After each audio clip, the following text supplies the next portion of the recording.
नमस्ते विद्यार्थी मित्रों। 5वीं कक्षा से हमारे पाठ्यक्रम में और एक भाषा हिंदी की हमें पढ़ाई करनी है। ये भाषा हमारे लिए नई नहीं है। हम इस भाषा में बोलते हैं, अपने आसपास के लोगों से सुनते भी हैं। फिर भी इसमें काफ़ी विविधता है। इसलिए सही तरीके से हिंदी बोलने, पढ़ने और लिखने के लिए इस भाषा का अभ्यास जरूरी है। हिंदी और मराठी ये दोनों भाषाओं की लिपि यानी लिखने का तरीका एक जैसा है, देवनागरी लिपि। मराठी भाषा हम पहली कक्षा से सीखते आए हैं, इसलिए हमें इन अक्षरों का परिचय है। परंतु हिंदी में उनका उच्चारण, हिंदी में उनकी मात्राओं को क्या कहते हैं, इस सब का परिचय हमें अब करना है। इसलिए आज हम देखेंगे 5वीं कक्षा की पहली इकाई का 5वां पाठ, पहचान हमारी, भाग 1। हम इस भाग में पृष्ठ नंबर 8 पर दिए गए व्यंजन और स्वरों का अभ्यास करेंगे। अब इस पृष्ठ पर दिए चित्रों का आप निरीक्षण कीजिए। इस पृष्ठ पर दिए कुछ चित्र थोड़े बड़े हैं और उनका नाम भी मोटे अक्षरों में लिखा है। चलो हम पहला चित्र देखते हैं। यह है छ का चित्र। इसमें दिए अक्षर है छ और ह। ये अक्षर है छ और ये अक्षर है ह। अब इसके नीचे जो छोटे चित्र दिए हैं उनको देखते हैं और उनका नाम पढ़ते हैं। पहला चित्र है बछड़ा और दूसरा चित्र है हथेली। बछड़ा शब्द में छ यह अक्षर कहाँ पर है उसे अपने पाठ्य पुस्तक में अधोरेखित कीजिए, और हथेली शब्द में ह अक्षर कहाँ पर है उसे भी अपने पाठ्य पुस्तक में अधोरेखित कीजिए। अगला चित्र है डफ का। इसमें भी 2 अक्षर दिए हुए हैं, ड और फ। ड और फ। इस चित्र के नीचे भी 2 छोटे चित्र दिए हैं, जिनके नाम हैं डमरू और फल। अब फिर आपको डमरू शब्द में ड को अधोरेखित करना है और फल शब्द में फ को अधोरेखित करना है। अब ये अगला चित्र है अदरक का। इस शब्द में सारे अक्षर मोटे अक्षरों में दिए गए हैं। चलो पढ़ते हैं कौन से अक्षर है। अ, द, र और क। अ, द, र और क। अब इस चित्र के नीचे भी कुछ चित्र दिए हैं और उनके नाम हैं अनार, दमकल, जलचर, कटहल। अब अ, द, र और क ये अक्षर इन नामों में कहाँ पर है उसको आप अधोरेखित कीजिए। अब अगला चित्र है आकाश का। इस शब्द में भी आ और श ये अक्षर मोटे अक्षरों में दिए गए हैं, आ और श। अब इस चित्र के नीचे दिए गए 2 छोटे चित्रों को देखते हैं। पहला चित्र है कछुए का और दूसरा है शलगम। अब कछुआ और शलगम, इन चित्रों में आ और श ये अक्षर कहाँ पर है इसे आप अपने पाठ्य पुस्तक में अधोरेखित कीजिए। अब ये चित्र कौन सा है? बराबर घट का। घट यानी मिट्टी का मटका। इस शब्द के दोनों अक्षर मोटे अक्षरों में दिए गए हैं और वो है घ और ट। चलो फिर से पढ़ते हैं। घ और ट। अब ये नीचे दिए गए हुए चित्र देखो। ये चित्र है घड़ी और टमाटर। इन दो चित्रों में घ और ट अक्षर कहाँ पर है उसे अपने पाठ्य पुस्तक में अधोरेखित कीजिए।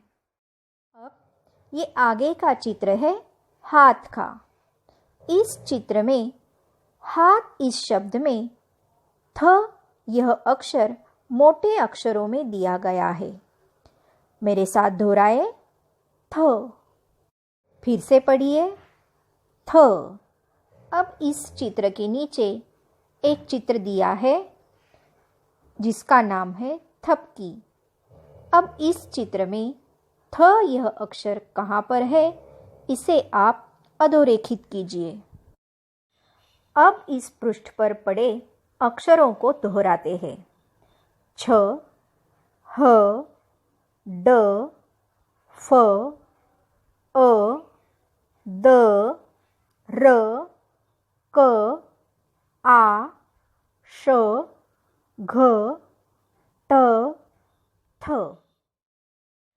इन अक्षरों में अ और आ, इन दो अक्षरों को स्वर कहते हैं और बाकी अक्षरों को व्यंजन कहा जाता है। व्यंजन हमेशा अधूरे होते हैं और स्वरों के साथ जुड़कर वो पूरे होते हैं।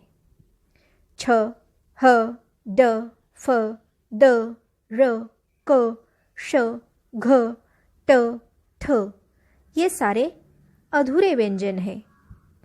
क यह व्यंजन जब अ के साथ जुड़ता है तो पूरा क बनता है। इस चिन्ह को हलंत कहते हैं। हलंत लगे अक्षरों को आधा माना जाता है। जब व्यंजन स्वर से जुड़ता है तो पूरा बनता है। चलो देखते हैं कैसे। अ स्वर की कोई मात्रा नहीं होती, लेकिन अ के मिलने से व्यंजन पूरा होता है। क और अ के मिलने से क बन जाता है। छ और अ के मिलने से छ। ह और अ के मिलने से ह बन जाता है। ड और अ के मिलने से ड बन जाता है। फ और अ के मिलने से फ बनता है। द और अ के मिलने से द बनता है। र और अ के मिलने से र बनता है। श और अ के मिलने से श बनता है। घ और अ के मिलने से घ बनता है। ट और अ के मिलने से ट बनता है। थ और अ के मिलने से थ बनता है। अ के अतिरिक्त अन्य स्वर जोड़ने पर भी हलंत वाला अक्षर पूरा अक्षर बनता है और उनका उच्चारण उस स्वर के उच्चारण के अनुसार किया जाता है। जैसे आ यह स्वर है, इस स्वर की मात्रा है ये। अब हम इसे व्यंजन से मिलाते हैं। क और आ, मतलब आ का चिन्ह है ये, उसे क से जोड़ने पर का बनता है। अब बाकी व्यंजनों के साथ भी आ की मात्रा जोड़ते हैं और पढ़ते हैं। छ, आ, छा। ह, आ, हा। ड, आ, डा। फ, आ, फा। द, आ, दा। र, आ, रा। श, आ, शा। घ, आ, घा। ट, आ, टा। थ, आ, था। अब हमने पढ़े हुए वर्ण और स्वरों से बने शब्दों को पढ़ते हैं। पहली पंक्ति के शब्द बिना मात्रा वाले हैं और दूसरी पंक्ति के शब्द आ की मात्रा वाले हैं। पढ़ो। डर, फर, घर, रथ, शक, शरद, शहद, दशक, आदर, कहकर, अरहर, अशरफ, अटक कर। आह, डाक, छाछ, थका, कथा, हरा, आशा, आका, काका, दादा, आहार, शारदा, शाकाहार, फटकार। इस पृष्ठ पर दिए शब्दों को कॉपी में लिखो और पढ़ो। अगले भाग में हम पृष्ठ 9 पर दिए वर्ण और स्वरों का अभ्यास करेंगे। धन्यवाद।